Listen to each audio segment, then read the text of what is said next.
Wasted days and wasted nights have I found Hello and welcome to Bad Dog Comedy TV. It's live comedy on YouTube and you're watching Out of the Dark, hosted by Jill Welsh. Speaking of Jill Welsh, let's give it up in the chat for your host, Jill Welsh.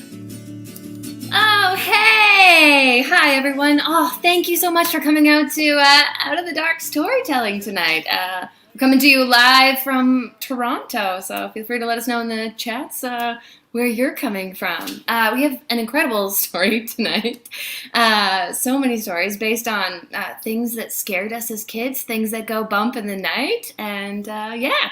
I'm your host, Jillian Welsh, and the guy you heard, like the voice of God sort of thing, that's Connor Lowe. Connor, you want to come out here, bud? How's it going?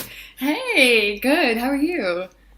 I'm doing good. I made my room dark because nice. Because of the show. Yeah, I feel like it's I a should lot have brighter gone. than this. I feel like I should have gone with like the ambiance. You're doing great. Hey, yeah. Listen, did you in like planning for the show, did you come across like any little memories kicking around there of like something that scared you when you were a kid, pal? You asked me this earlier and I was like, I don't know. And then I it just hit me that as a kid, I never wanted to have twins as kids. I was afraid of having twins, like not to be like, oh no, one will be evil and murder me. It was like, I'm gonna mix them up once and they'll never forgive me. Oh, so like having twins as kids, not having twins as friends, or having all of the above. Yeah. Well, my mom's a twin and apparently it skips a generation, so I'm screwed. Oh no! Tell you what, not only a fear as a kid, also a fear as an adult. Double the expenditure. Oh man, yeah. Oh man, babies. When I was a kid, this is like loosely related, but it reminds me of because I was thinking about things that scared me, like The Exorcist, and it's just that girl when she like sprays that like green liquid. So gross. But when I was little, I used to hate green baby food, like the green bean baby food, and my parents would give it to me, and like my whole body would like shiver, and I'd make this horrible face. And instead of stop giving me the baby food, they just would have all their friends over and be like, "Look what the baby does!" Just kept feeding it to me. Thus began my trust issues in my comedy career. But yeah, when I saw The Exorcist, I was like, "Girl, I get it. I totally get it." I had such a visceral reaction to that, and also the same reason. Never seen The Exorcist. I don't like to be scared. And I was like anticipating like, oh no, the green beans are going to be haunted. Oh man.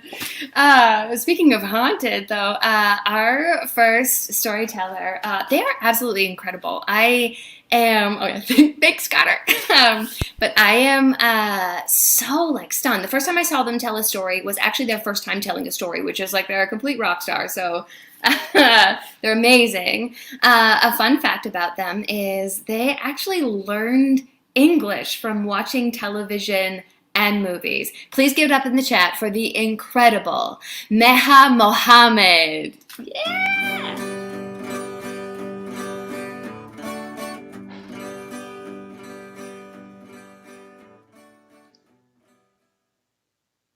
Hi, everybody. It's nice to see you. I'm going live from Hamilton, and I'll just start in. So I'm 10 years old, and I'm standing at the front door with my parents, and we just moved into a new house. And they're getting ready, putting on their coats to go to a mosque. And my parents are immigrants. They came from Iran and Iraq, and I was born a few years after they came to Canada. So a lot of things I had to do for them. They didn't know English, so I had to translate a lot for them. My dad was a very thrifty guy. He'd even try to get a deal at the like grocery store, and I'd be there like translating for him, being a spokesperson. My mom was very quiet and reserved. So my friend's over, Zainab, and she looks at me while they're still there, and she's like, "I have something." And I know that means like when they've left the house. My siblings are much older. They're out of the house now.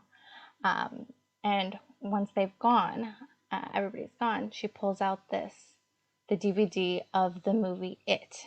And now this is the old school It. And I was super excited to see it because I had seen it once before at my mom's friend's house. She had seen like a clown on the cover of a movie, and she was like, "It's perfect. This is for kids, right? Probably appropriate for children." So I was really excited to see it again and just like have the freedom of watching it fully. And I was lucky because, like Jill said, I did learn English from television, so I had a lot of freedom when it came to TV. Things that were completely inappropriate for 10-year-olds I would watch. So we start up the movie, we go downstairs, we head into the basement, we turn on one little light at the top of the stairs and a little stovetop light. And then we go down the stairs that just in case we need snacks, we could still go up and like wouldn't be too scared. And we set up the movie on the DVD player. And it starts and it's pretty tame, you know, the beginnings of scary movies, it's not that bad. And then we reach the part where we're at the sheet and the sheet goes up and there's a little girl on a tricycle and the sheet goes down and then the sheet goes up again and then there's a clown. And then we both feel like we hear something. And I stop the movie and we look at each other. Now I'm 10 and she's 9, so obviously, you know, I'm the boss. I'm in charge here. And we're looking at each other like, did something happen? I'm not sure. And then I'm about to go start up the movie again. And without a shadow of a doubt, we hear a swish and a slam. And it's for sure somebody closing a door. And so right away, like heart's beating, I tell her, so we're going to the closet. We turn off the movie. We turn off the lights. We're in the closet that's right at the end of the stairs. And my heart is beating so fast and I can like feel the sweat in my body and all these things are racing through my head. You know, what was that? That was for sure something. Like I'm looking at her and I was like, you heard that right? Like that was something. Like, we're not crazy. And I'm thinking about people at school and how they said, you know, you live in a murder house. And I'm thinking they were messing with me. This wasn't that. And I'm thinking about how, you know, I've always wanted to be on TV, but not like this, you know, and I'm the first Canadian in my family and I have to save the family and all these things come up in my head. and so I look at her and I say, you know, we can't stay here. We're sitting ducks. We have to go and we have to check it out. And she looks at me and she's like, are you crazy? I'm not going out there. You can go out there and then come back and get me. And I tell her, like in my head, I have enough confidence to go out there, but not enough confidence to do this by myself. So I tell her, don't worry. Like, we'll get weapons. We'll be fine. We'll be fine. So I reach around in the dark and I find a badminton racket and a pencil for jabbing, of course. And I tell her, like, which one do you want? And she's like, nope. Well, it's all you. Okay. All right. So I have my weapons in my hand and I'm walking out and she's gripping on me for dear life. One hand under my armpit, one hand on my shoulder. We're headed to the stairs. The stairs are like an L shape, the wall, and you can't see behind it. And all the TV that I've watched and all the movies have told me there's probably somebody behind the wall. So I'm getting ready. And I creep up the stairs and I do a swing. We both kind of fall over as I swing around the corner. And it's like a thump, but not a loud thump.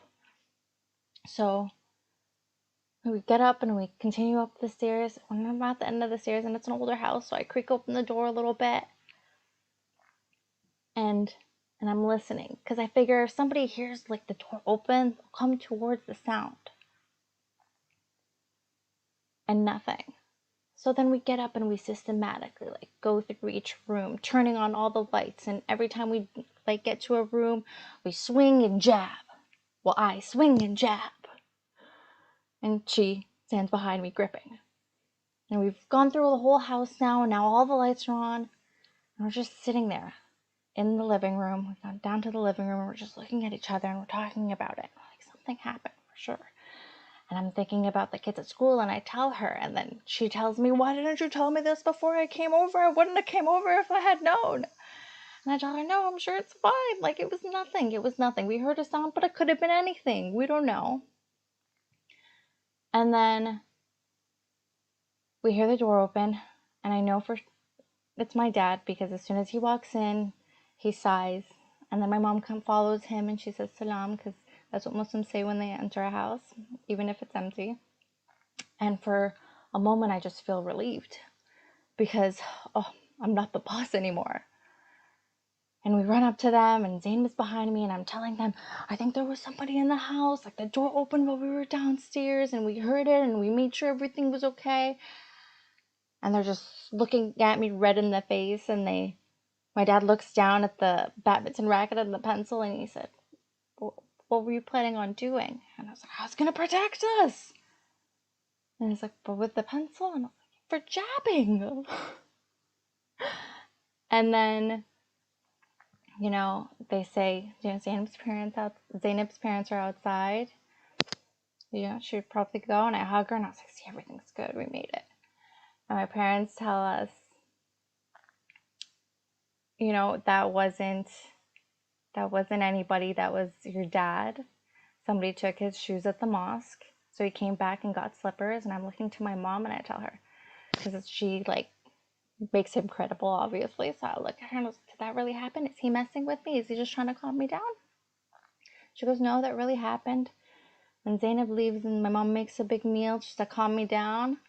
And then my dad comes in and gives me a hug, and he says, why are all lights on? Go turn them off. Electricity is expensive. And that's my story.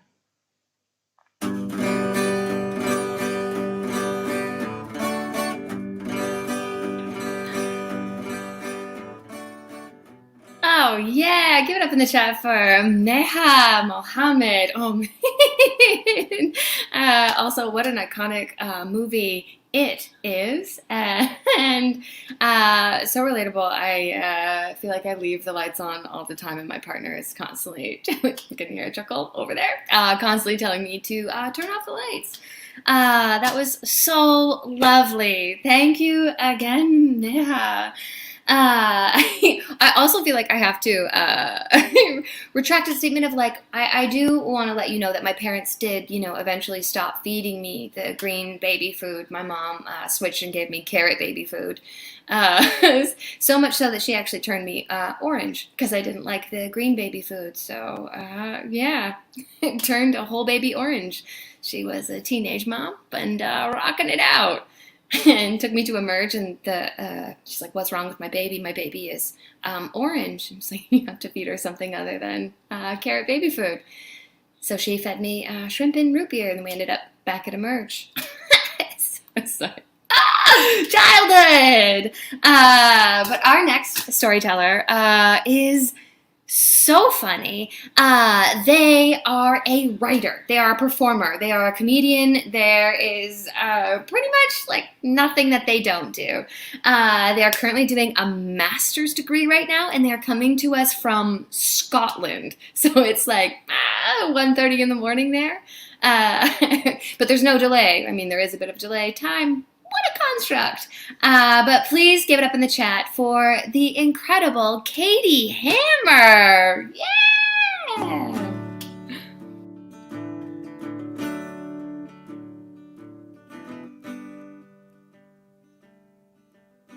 Thank you so much, Jill. Yeah, it's now 2:15 a.m. So I just need the full bragging rights of staying up late. So to begin, I was a child ripe for frights. I grew up in a century-old stone farmhouse in the middle of nowhere, and my first real job was mowing the neighboring church's lawn. That's right. I was the person who trimmed the grass around the gravestones and drove the mower over loved ones' final resting places.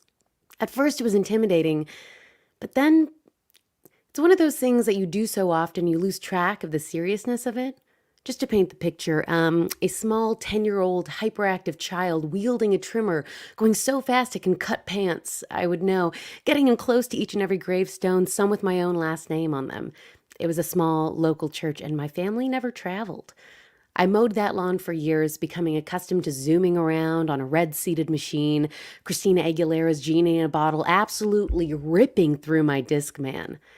Looking back, it's funny how all it takes is a little perspective change and something so serious can become nothing at all. My second job was opening the church every Sunday. A theme appears. I was applauded for how fast it could be done. But really, it's because when I was 9, I played hide and go seek in the church during a sleepover with my youth group. I don't know how I got away with this. When I told my grandma afterwards, she said I disrespected Jesus, which is weird because one of the players was the Holy Ghost. Like, he won every time. We couldn't find him. It just felt like God showing off. Home court advantage. So I knew the church spirits were coming for my soul. Constant vigilance. Also, I had a voracious appetite for books, meaning my mom ran out of things for me to read, so I would end up reading years above my level, and things that I didn't really understand got stuck in my head. There exists a series of classic anthologies called Chicken Soup for the Soul. Hundreds of these things, filled with stories from people around the world, and they got specific. I remember I was working my way through Chicken Soup for the Teenage Soul when I first heard about suicide, and I became fixated, terrified that a suicide would come get me at any time. I didn't want to think about it, which means I couldn't stop. That, paired with the only interesting daytime TV on our 5 channels, was a program called Ghosts of Canada. And having 3 brothers who liked to mess with me, like I said, I was primed for fear. And the anxious thoughts came a-rolling in. So every night before bed, I'd lie awake, imagining all of the witches and spirits and ghosts coming into my room. And they were there for one reason and one reason only. Me. It was a mix of the witches wanting to steal me whole, ghosts wanting to take over my body like some sort of premature being John Malkovich, and ghouls trying to whisper sweet nothings and praise into my ear. Even then, taking a compliment was among my worst fears. Mature from my age, I understood what needed to be done. Arbitrary rules to bring order to this chaotic and terrifying world. So I had things I would do. Put the blanket over my whole head with just a small gap to breathe out of, put my pillow at a 90-degree angle and have my neck problems for the rest of my life, slap my knee twice and whisper the lyrics of Christina Aguilera's hit Genie in a Bottle. Normal, traditional sleep time things. The most important part was to convince the spirits that I was asleep. I don't know why, because it really feels like sleeping would be the best time to steal a soul, but it was only when I was awake that I was in danger. Like, the witches were watching going, do you think she's awake? I don't know, she's pretty still. Oh no, hear that? That's an even deep breathing pattern. Pack up, everyone, the girl's asleep, we'll try again tomorrow. Like, I didn't even tell anyone. Honestly, I don't know why. It seems weird not to have asked for help when I thought I might die every single night. I guess I thought it would make the ghosts mad. Plus, everything seems small and all right in the daylight. That is, until there started to be a void. And the more I try and explain it, the more you'll realize the only word you needed was void. It was a black circle in a corner, high up, joining the ceiling. Oh my gosh, sorry.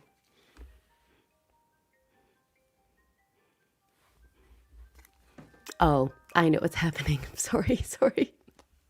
An alarm was going off to tell me to not be asleep right now. So there's in a corner, devoid of light, devoid of reason, and had a slight humming noise to it. So clearly it was a portal to hell. And the rules had to be amped up because of this. Okay, no more breathing hole in the blanket cover. Okay, all pillow privileges have been revoked. Christina, my girl, you can stay. We're all genies in bottles, okay? The genie was inside of us the whole time. I want to add, as much as I lived in a state of fear, I also felt very special. Like, out of every child out there with, I'm assuming, some pretty great souls, the void, chose me. I'm flattered. I bring the void cookies, juice. I started to consider trading my soul into eternal damnation because I didn't want to, seem ungrateful for this void's attention. One night, the void is at its peak. My mom is vacuuming at an absurd hour. I'm already in bed, reading as late as I can without getting in trouble so I can fall asleep faster and make it to the dawn. And she comes, pulling the vacuum cleaner down the hall, and dares to enter my extremely messy room. She's about to tell me off for not having a single inch of visible floor space when she spots it. The void.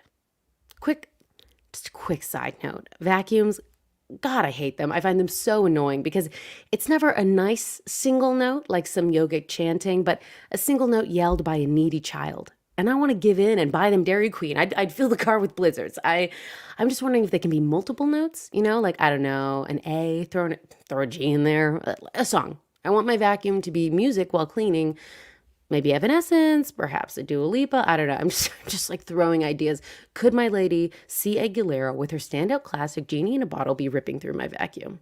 I'd like cleaning more. I also want to note, I never realized my obsession with Christina or her work until I started writing this.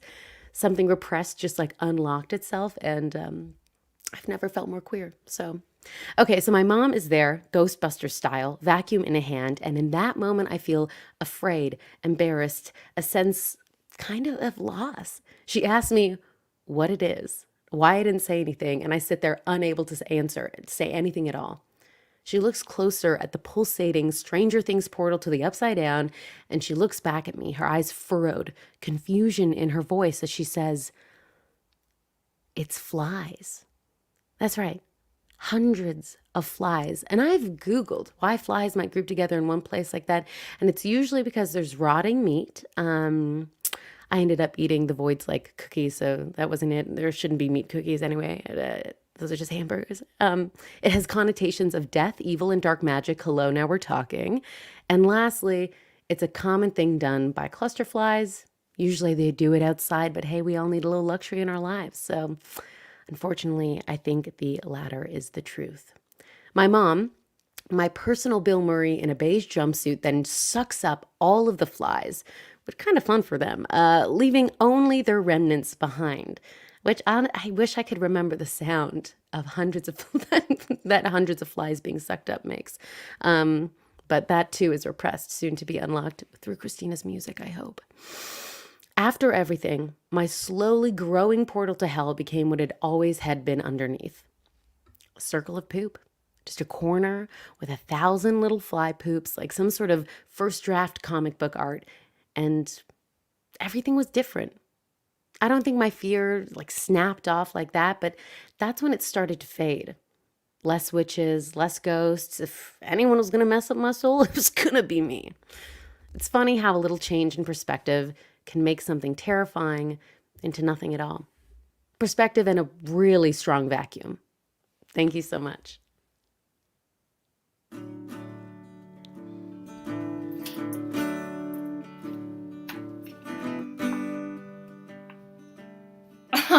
Perspective in a vacuum and a poop circle. Oh, Katie, that was so funny. Also, just really woke up my little queer heart there of little me watched that Christina Aguilera Dirty video a lot. Yeah, like a lot. Man, so funny. Also, when your phone went off or the alarm or whatever, but you were talking about the void, and I was like, that's the void! The void is coming together! Glad it wasn't the void coming for you. Yeah, okay. So we are super excited to be getting to do this on this lovely place called Bad Dog TV. Bad Dog Theater is this awesome institution that has been supporting all of us comedians throughout this entire pandemic, kind of giving us a space to bring art to you at home. So if you want to go ahead and send any donations their way, it's as a taxable donation. I think if you send $3, you get one of those fancy receipts, and we just had tax time, and hey, when you can write something off, that feels pretty nice. And up next, we have a pretty great little treat. An old roommate of mine, Nick McKinley, was going to share one of their songs with us. Nick is an incredibly talented musician. I feel like this was written on a couch that we shared. Yeah, you can also catch him as the drummer of the Fast Romantics. They've got a great band called Max, which you can totally check out on Bandcamp. Here's Nick McKinley singing Wasted Days and Wasted Nights. Hey there, my name is Nick McKinley. Yeah, I'm here live from my father's record room. I'm gonna play a song for you. This one's called Wasted Days and Wasted Nights. It's a different song than the Freddie Fender song that has the same name, but that's a good song too. But this song's not that song. It is my song. Anyways, it goes like this. Wasted days and wasted nights, have I found myself? Did I do alright?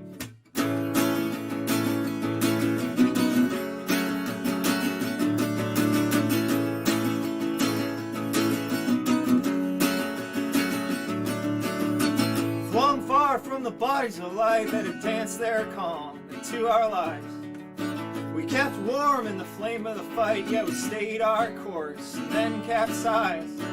Called our searches off and sang our last rites to the tune of the songs that kept us up all night. Wasted days and wasted nights, have I found myself? Did I do alright?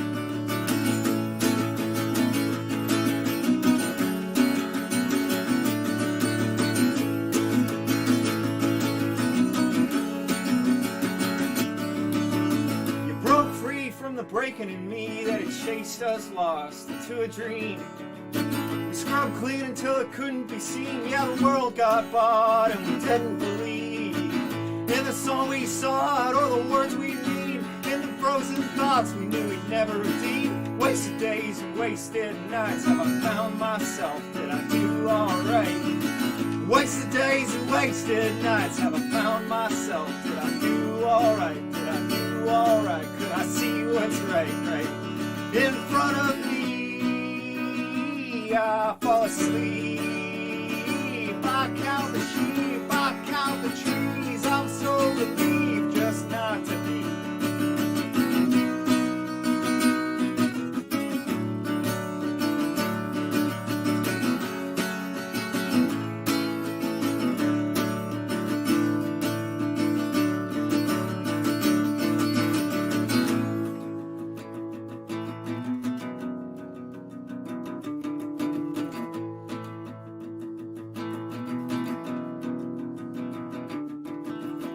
Floated cold through the rivers, I heard I'm of this earth, I'm not these words. Floated cold through the rivers, I heard I'm of this earth, I'm not these words. Floated cold through the rivers, I heard I'm of this earth, I'm not these words. Floated cold through the rivers, I heard I'm of this earth, I'm not these words. I am these words, I am this earth, I'm twists and turns. Wasted days and wasted nights, have I found myself? Did I do alright? Wasted days and wasted nights, have I found myself? Did I do alright? Wasted days and wasted nights, wasted days and wasted nights.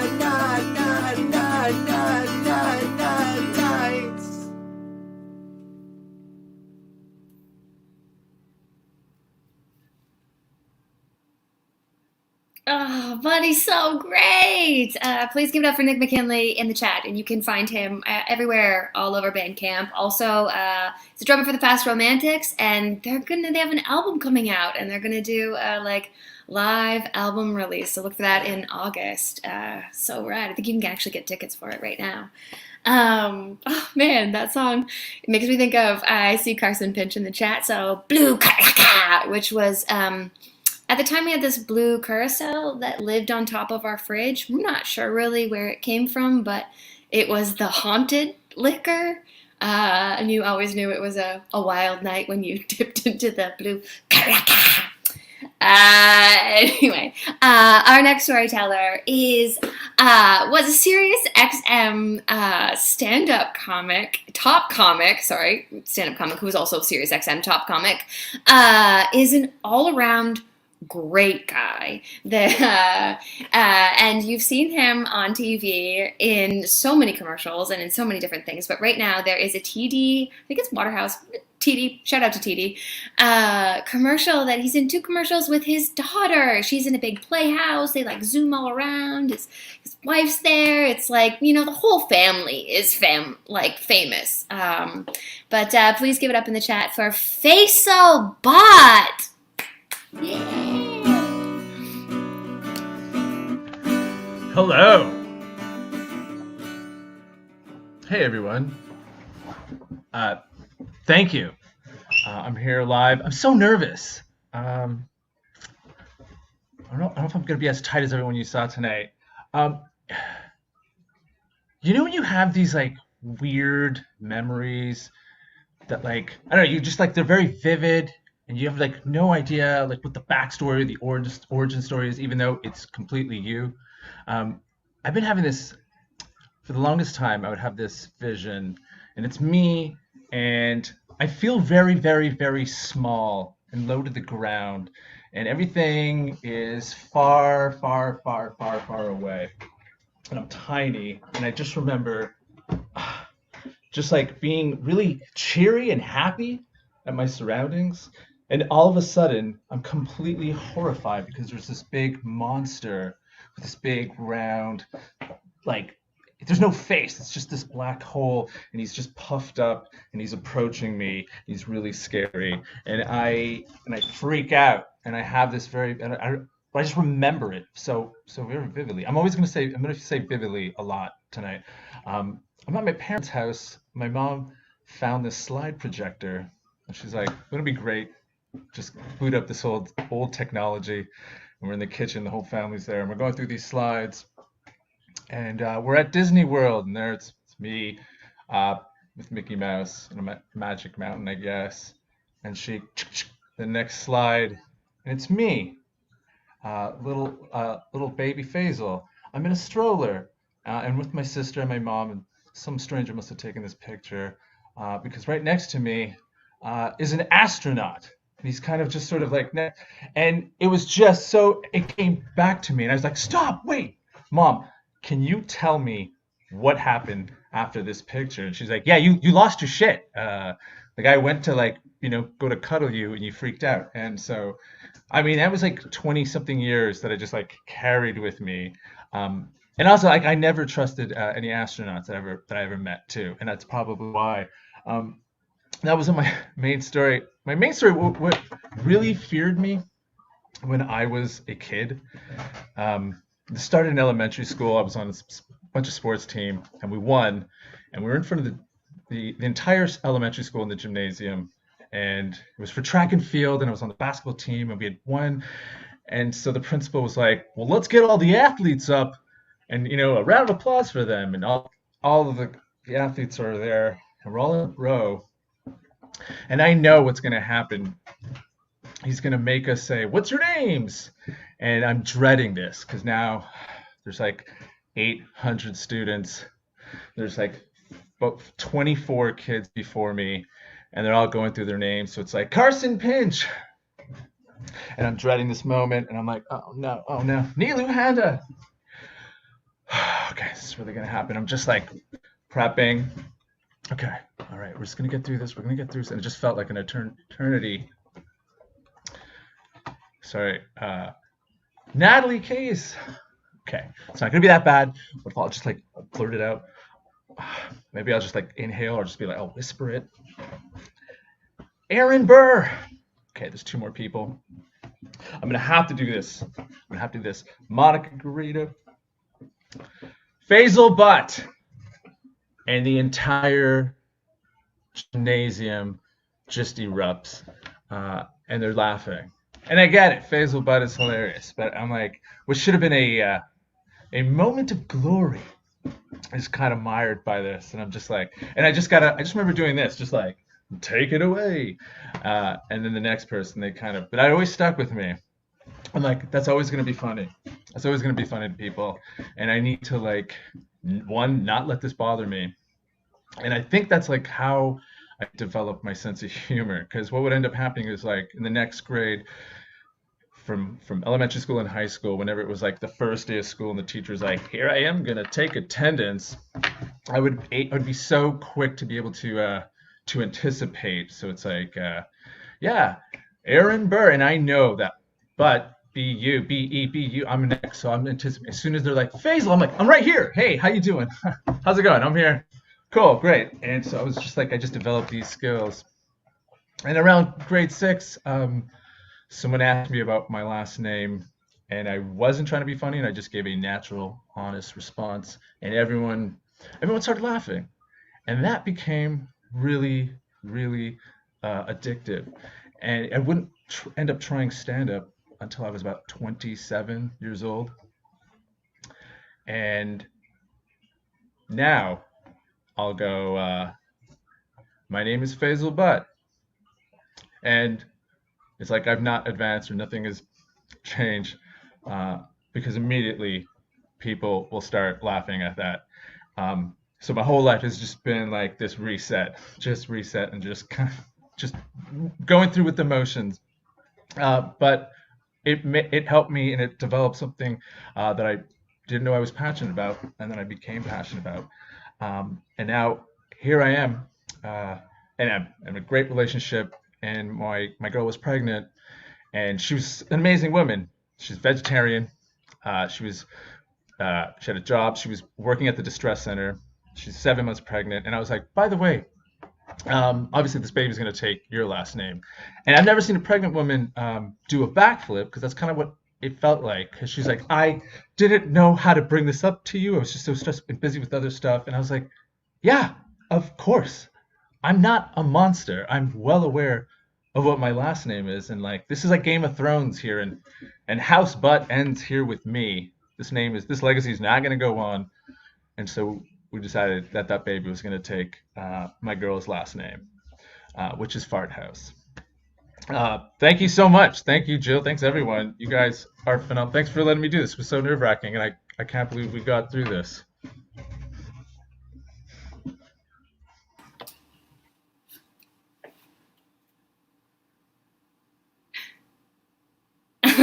Yeah, the classic family name of Fart House, Fart Butt, Fart House.